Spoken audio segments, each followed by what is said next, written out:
Hello friends, मैं भूपेंद्र एक बार फिर स्वागत करता हूं आप सभी का चैंपियंस क्लासेस के इस ऑनलाइन प्लेटफॉर्म पर।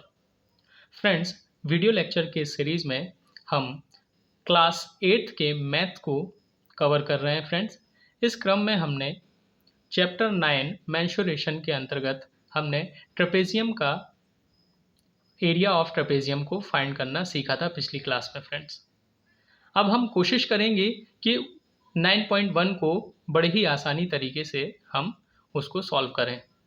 जैसा कि मैंने आपको पिछली क्लास में भी बताया था कि area of trapezium is the base of 9.1, तो बड़ा ही आसान होने वाली है आप सभी के लिए 9.1।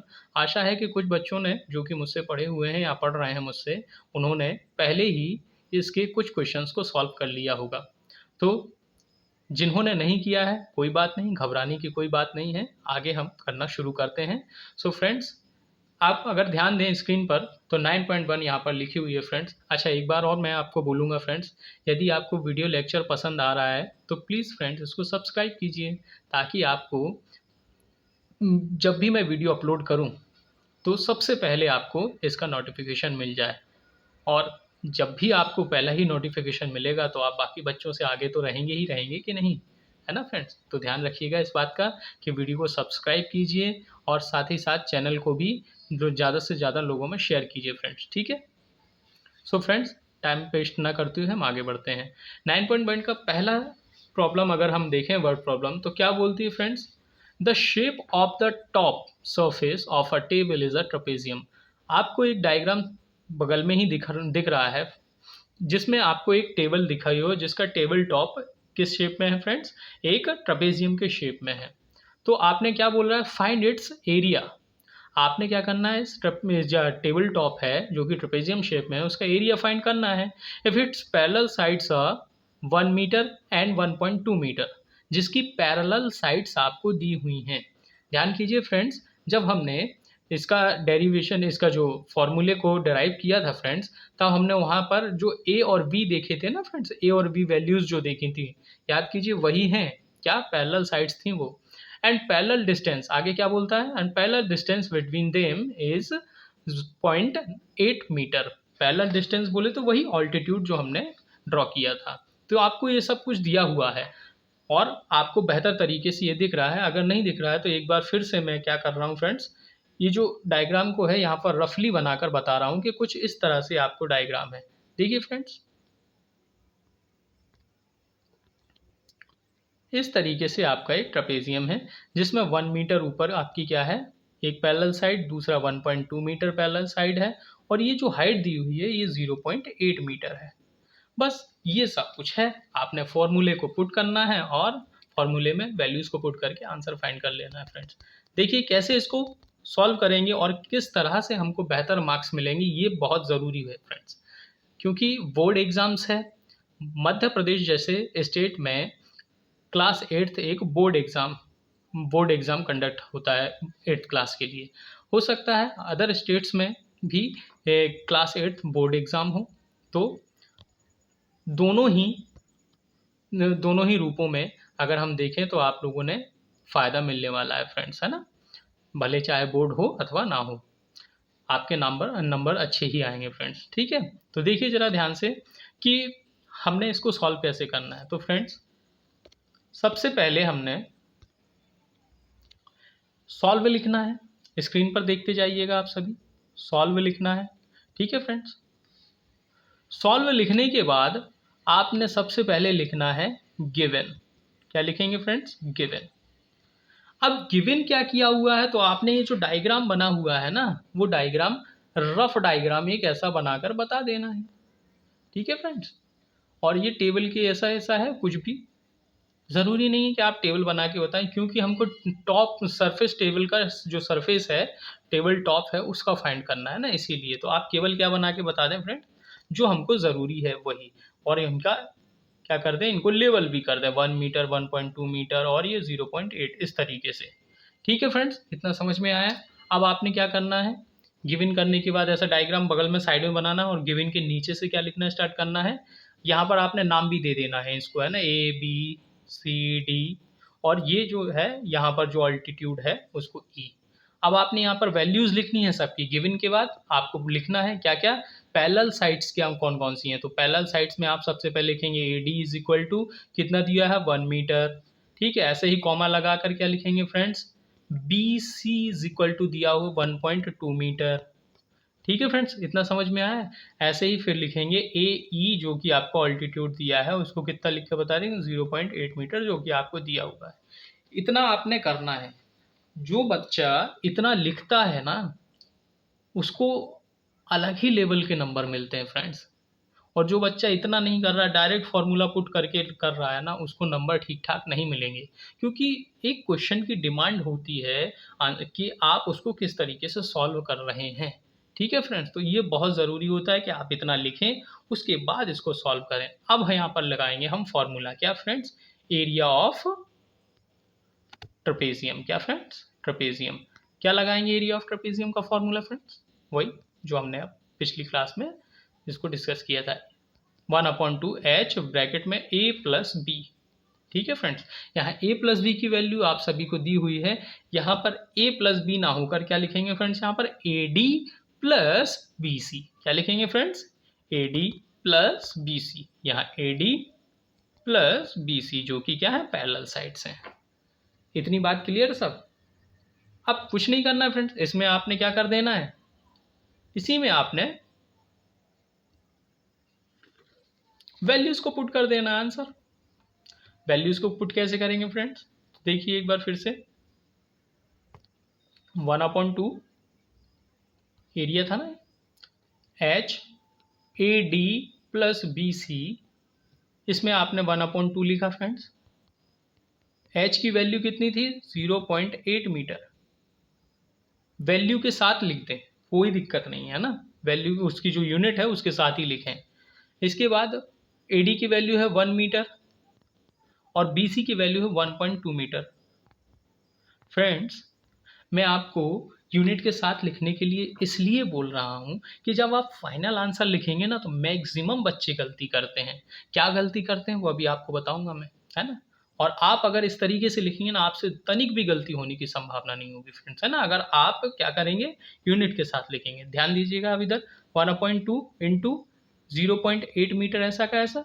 अच्छा 1 मीटर और 1.2 मीटर को ऐड करेंगे तो कितना मीटर आ जाएगा फ्रेंड्स, और आपको पता है कि इंटू में है तो कितना आ जाएगा 2.2 मीटर। इतना तो आपको समझ में आया होगा, किसी को कोई दिक्कत नहीं होगी। अब देखिए फ्रेंड्स, अगर आप यूनिट और यूनिट को देखेंगे तो ये सबके सब आपस में क्या है, मल्टीप्लाई है ना, मल्टीप्लाई है। तो जब m का m से मल्टीप्लाई होगा तो क्या होगी वैल्यू, m स्क्वायर आएगी ना। याद कीजिए 2 इंटू टू क्या होता है 2 square, 3 into three 3 square, 3 into three into three, 3 बार अगर मल्टीप्लाई करते हैं तो 3 का क्यूब होता है। ऐसा ही तो है, m इंटू एम बोले तो m स्क्वायर, ठीक है।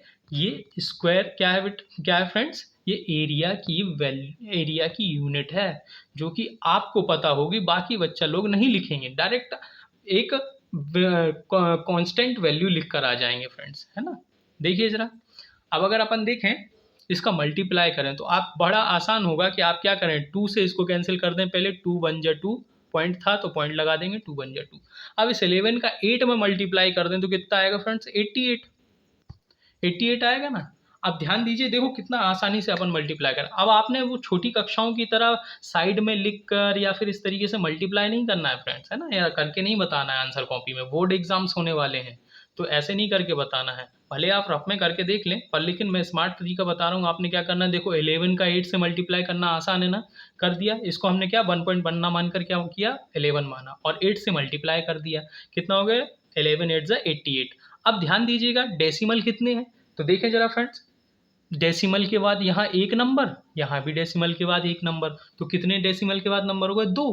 तो अपन ने क्या करना है, जो आंसर आया ना मल्टीप्लाई करने के बाद उसमें डेसिमल के 2 डिजिट के बाद राइट हैंड साइड से यानी पीछे से 2 डिजिट के बाद डेसिमल लगा देना है। आई होप मुझे लगता है आपको समझ में आ गया होगा, है ना। तो क्या करना है फ्रेंड्स, अपन ने 88 लिखा था ना मल्टीप्लाई करने के बाद, और एक डिजिट 8, दूसरा डिजिट 8 और तीसरा डिजिट दूसरे डिजिट के बाद ही अपन ने क्या लगाना है, डेसिमल लगा देना है। तो 0.88 आपका क्या आ गया है, ये मल्टीप्लिकेशन। अभी कंप्लीट आंसर नहीं हुआ है फ्रेंड्स, क्यों नहीं हुआ है? क्योंकि आपने यूनिट तो लिखी ही नहीं है। अब ये यूनिट अगर बच्चा नहीं लिखता है ना फ्रेंड्स, तो भूल जाता है, लास्ट में करते करते भूल जाता है। पर लेकिन आपने यूनिट ज़रूर लिखनी है। क्यों? क्योंकि आप क्या फाइंड कर रहे हैं कैसे पता चलेगा? आप केवल 0.88 लिख कर आ जाएंगे और नंबर आपको मिल जाए, ये गलत है। अगर ऐसा कोई टीचर कर रहा है ना आपके साथ, वास्तव में आपके साथ बड़ा ही गलत कर रहा है। तो ध्यान रखिएगा फ्रेंड्स, 0.88 लिखा हमने। अब जो यूनिट लिखी थी ना, इसका भी तो मल्टीप्लाई करेंगे, m इंटू एम। अगर ये 2 बार है तो m स्क्वायर आएगा फ्रेंड्स। ठीक है, यही आपका क्या होगा, area of trapezium 0.88 M square. ध्यान दीजिएगा फ्रेंड्स, हमेशा जो एरिया की यूनिट होती है वो हमेशा किसी ना किसी यूनिट के स्क्वायर में ही होती है। अगर सेंटीमीटर होता तो सेंटीमीटर स्क्वायर में होती, मिलीमीटर तो मिलीमीटर स्क्वायर में होती, किलोमीटर होता तो किलोमीटर स्क्वायर में होती। ठीक है, और जब हम आगे पढ़ेंगे वॉल्यूम, तो वो हमेशा क्यूब में होती है। क्यों क्यूब में होती है और क्यों स्क्वायर में होते हैं ये, तो ध्यान दीजिएगा।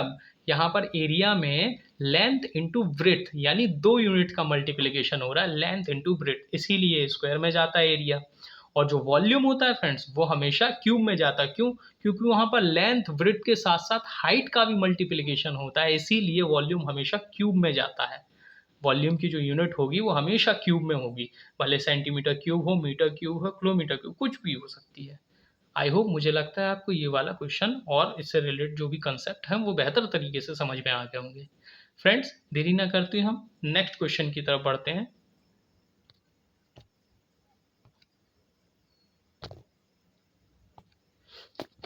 सेकंड क्वेश्चन अगर देखें तो बड़ा ही आसान है और मुझे लगता है आप लोगों से बन जाने वाला है। बोलता है the area of a trapezium 34 centimetre square. देखिए फ्रेंड्स, दिया है ना, एरिया सेंटीमीटर स्क्वायर में दिया है, and the length of one of parallel side is 10 centimetre. और जो उसमें से जो आपकी जो एक साइड पैरेलल साइड है उसकी 10 सेंटीमीटर वैल्यू दी हुई है, एंड इट्स हाइट, और उसकी हाइट दी है 4 सेंटीमीटर। अब आपसे कहा गया find the length of the other parallel side. आपको अन्य दूसरी पैरेलल साइड की क्या फाइंड करना है friends, height find, sorry, length find करना है। तो इसके लिए वही सिंपल तरीका, सबसे पहले अपन क्या करेंगे फ्रेंड्स, सबसे पहले हम सॉल्व लिखेंगे। देखिए, मैं थोड़ा सा करके और फिर छोड़ रहा हूँ, बाकी आपको करना पड़ेगा, है ना। ध्यान रखिए, हर एक क्वेश्चन को अगर मैं कराने बैठ गया तो फ्रेंड्स वीडियो बहुत ज़्यादा लंबी हो जाएंगी। क्या आप भी इतना बैठ पाएंगे? नहीं। और फ्रेंड्स, जैसा कि मैंने आपको पहले दिन से बताया, मेरा उद्देश्य यहाँ पर कोई पैसा कमाने जैसा नहीं है। हाँ, मिलता है अगर तो कोई लेने से मना नहीं करेगा, पर लेकिन मेरा ऐसा कोई उद्देश्य नहीं है कि मैं यहाँ पर बच्चों को बार बार वीडियो देखने के लिए बार बार बोलूँ, कुछ भी नहीं। मेरा उद्देश्य केवल इतना है कि आपको, जो मैं आपको कॉन्सेप्ट समझा रहा हूँ, वो आपको सटीक तरीके से आप तक पहुँच जाए बस। इसके लिए ये ज़रूरी है कि आप सही तरीके से एक ही बार में कोशिश करें चीज़ों को ध्यान से समझने की। सब चीज़ें आ जाती हैं फ्रेंड समझ में, जब हम आसान भाषा में समझते हैं तब।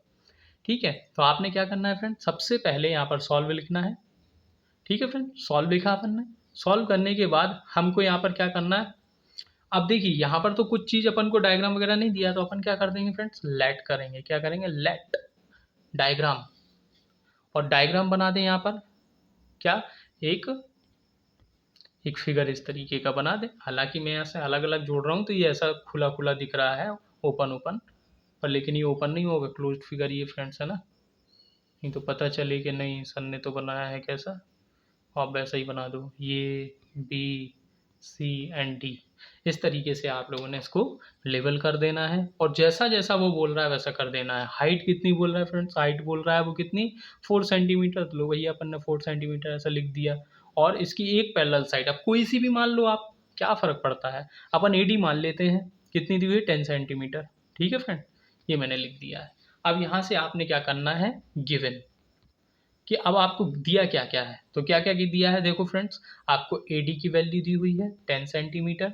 ये ध्यान रखना है, ये है प्रश्न को लिखते समय उत्तर की रूपरेखा इसको कहें अपन, तो मुझे लगता है गलत नहीं होगा। आखिर टीचर को पता चलने वाला है कि बच्चा कितना क्लियर तरीके से कॉन्सेप्ट को समझता है और कितना आसान तरीके से प्रॉब्लम को सॉल्व करता है। ठीक है फ्रेंड्स, आखिर पता होना चाहिए ना कि आखिर मेरे पास कौन कौन से टूल्स हैं प्रॉब्लम को सॉल्व करने के लिए, ये वही है फ्रेंड्स। ये गिवन लिख रहे हैं, लेट लिख रहे हैं, ये सब क्या है? ये टूल्स आप बता रहे हो कि मेरे पास ये टूल्स हैं, इन टूल्स की मदद से मैं इसको फॉर्मूले में पुट करूंगा and I will get the answer finally. I hope, मुझे लगता है आपको ये समझ में आया होगा, है ना फ्रेंड्स? ध्यान रखिएगा। एंड आपको क्या दिया हुआ है फ्रेंड्स? एक दी है हाइट, दी हुई है, हाइट है 4 सेंटीमीटर। एंड अब यहाँ पर आप देखिए कैसे, यहाँ पर एरिया ऑफ ट्रपेजियम भी दिया हुआ है, एरिया ऑफ ट्रपेजियम। तो कैसे लिखें, कितना दिया है फ्रेंड्स? देखो जरा, 34 सेंटीमीटर स्क्वायर। आप ध्यान देना फ्रेंड्स, यहाँ देखो, आपने कुछ नहीं करना है, ये तरीका सीखें अब आप। अगर आपको एरिया ऑफ ट्रपेजियम इस तरीके से दिया है तो यहीं पर वैल्यू क्यों ना पुट कर दें अपन। अगर आपने अभी तक नोट नहीं किया, ऊपर से नोट कर लें, हालांकि वीडियो में रिकॉर्डिंग मिलेगी ही, आप वहाँ से स्क्रीनशॉट भी ले सकते हैं इसका। मैं ऊपर का रफ कर रहा हूँ फ्रेंड्स, है ना।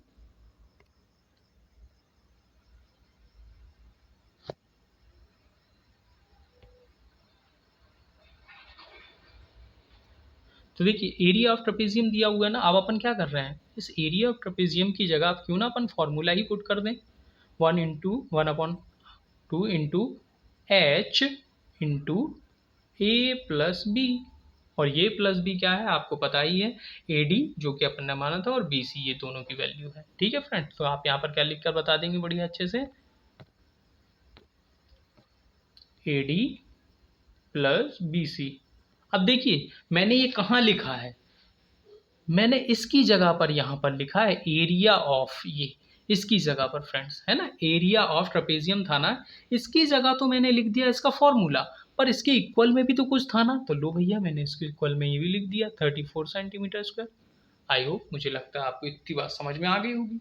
या ऐसा करने से फ्रेंड्स ये होगा कि अब हमको दोबारा से कोई चीज़ का रिपीटिशन नहीं करना पड़ेगा, कि आप फिर दोबारा से लिखोगे एरिया ऑफ इतना इतना ये वो, है ना। सो आई होप, मुझे लगता है इतनी बात समझ में आई। हमने क्या किया है, एरिया लिखा और उसको क्या कर दिया है, उसकी उसी जगह पर हमने फॉर्मूला पुट कर दिया। ठीक है, अब हम आगे बढ़ते हैं। अब यहाँ पर वैल्यूज को पुट कर देते हैं। वैल्यूज कैसे पुट करेंगे फ्रेंड्स, देखिए जरा, 1/2 ऐसा का ऐसा। अब यहाँ इधर इक्वल नहीं लगाना, क्यों नहीं लगाना, क्योंकि यहाँ इक्वल लगा हुआ है फ्रेंड्स, है ना। देखिए एच की वैल्यू कितनी है फ्रेंड्स, 4 सेंटीमीटर है, सेंटीमीटर के साथ ही लिखिए, याद रखिए मैंने बताया आपको, है ना। उसके बाद ए डी की वैल्यू आपको पता है कितनी थी friend, 10 centimetre. And B C की आपको फाइंड करनी है, बी सी की फाइंड करनी है आपको, एंड इज इक्वल टू कितना है, 34 सेंटीमीटर स्क्वायर। ठीक है फ्रेंड्स, इतनी बात मुझे लगता है आपको समझ में आई होगी। ठीक, अब आपने करना क्या है, देखिए फ्रेंड्स, 1/2 है ना, इस 2 से ये 4 कैंसिल हो सकता है 2 टाइम्स, तो कितना आ जाएगा फ्रेंड्स, 2 सेंटीमीटर। अब ये 2 सेंटीमीटर और ब्रैकेट में है 10 centimetre plus B C is equal to 34 centimetre square. ठीक है, अब करना क्या है, इस 2 सेंटीमीटर का मल्टीप्लाई हमको अंदर कर देना है, या फिर एक और तरीका है, आप ये 2 सेंटीमीटर इंटू में है, तो इस 2 सेंटीमीटर को आप क्या लेकर आए, इक्वल के अदर साइड, यानी LHS टू RHS लेकर जब जाएंगे तो ये अपॉन में चला जाएगा। आपको इतनी जानकारी है फ्रेंड्स, है ना। ठीक, कहाँ चला जाता है फ्रेंड्स, ये अपॉन में चला जाता है। तो अब ये अपॉन में गया, तो फिर यहाँ क्या बचेगा, यहाँ बचेगा 10 सेंटीमीटर प्लस बी सी, और इज इक्वल टू में बचेगा 34 सेंटीमीटर स्क्वायर, और अपॉन में 2 सेंटीमीटर। अब देखिए फ्रेंड्स, कितना, थोड़ा ध्यान से देखिएगा यहाँ पर, 2 से 2 तो अपन ने क्या कर दिया, कॉन्सोनेंट से कांस्टेंट से कांस्टेंट को कैंसिल किया, कितना आ जाएगा, 17 टाइम्स में हो जाएगा ये तो कैंसिल। उसके बाद अगर अपन सेंटीमीटर को देखें तो एक नीचे सेंटीमीटर, ऊपर 2 सेंटीमीटर है, क्योंकि सेंटीमीटर इंटू सेंटीमीटर मिलाकर सेंटीमीटर स्क्वायर हुआ है, इसीलिए ऊपर 2 हैं, तो हम एक को कैंसिल कर देंगे, यानी वो स्क्वायर वाली को काट देंगे, तो ऊपर 1 सेंटीमीटर बचेगा। इतना क्लियर है आपको। इसके बाद अगर आप देखें तो ऊपर क्या बचा, ऊपर देखिए 10 centimetre plus B C is equal to 17 centimetre. Clear है ना फ्रेंड्स। इसके बाद देखिए, अब बी सी की वैल्यू चूंकि अपन को फाइंड करनी है तो बी सी को यहीं लिखेंगे हम। ध्यान दीजिएगा फ्रेंड्स, जिसकी वैल्यू हमको फाइंड करनी होती है मैथमेटिकल तरीके से, हम उसको हमेशा लेफ्ट हैंड साइड रखते हैं।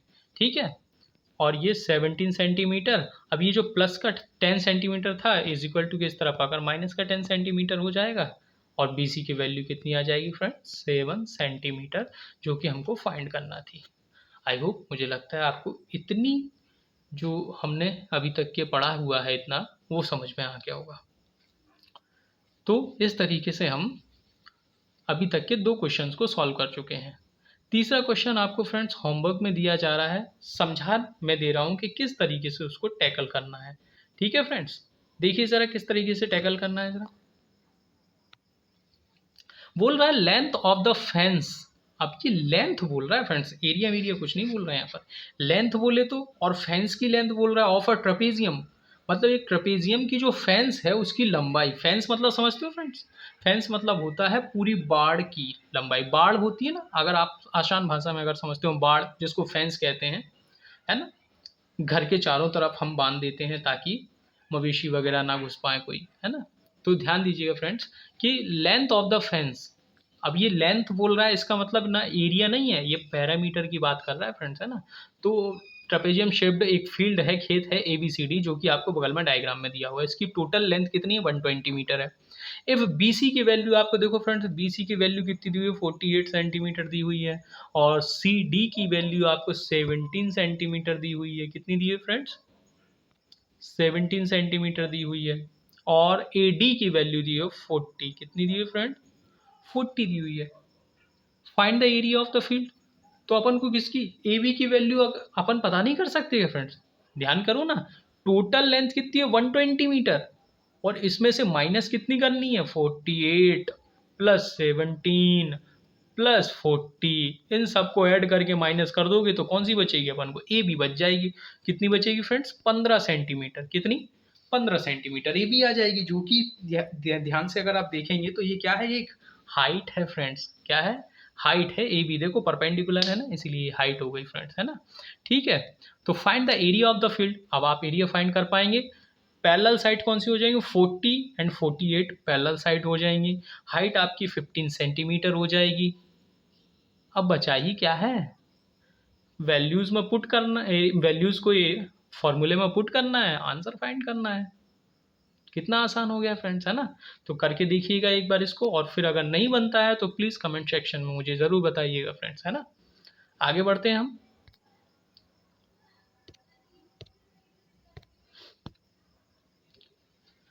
फोर्थ नंबर का देखिए फ्रेंड्स, फोर्थ नंबर का ये भी कितना आसान ही है। देखिए क्या बोला था, डायगोनल्स ऑफ अ क्वाड्रिलेटरल। एक क्वाड्रिलेटरल जो कि आपको यहाँ पे फिगर में दिया हुआ है इज 24 मीटर। डायगोनल की वैल्यू कितनी, 24 मीटर। डायगोनल्स तो आप सभी जानते हैं ना, ऑपोजिट वर्टेक्स को मिलाने वाली जो लाइन सेगमेंट्स होती है उसको हम डायगोनल कहते हैं फ्रेंड्स। ठीक है, ध्यान दीजिएगा।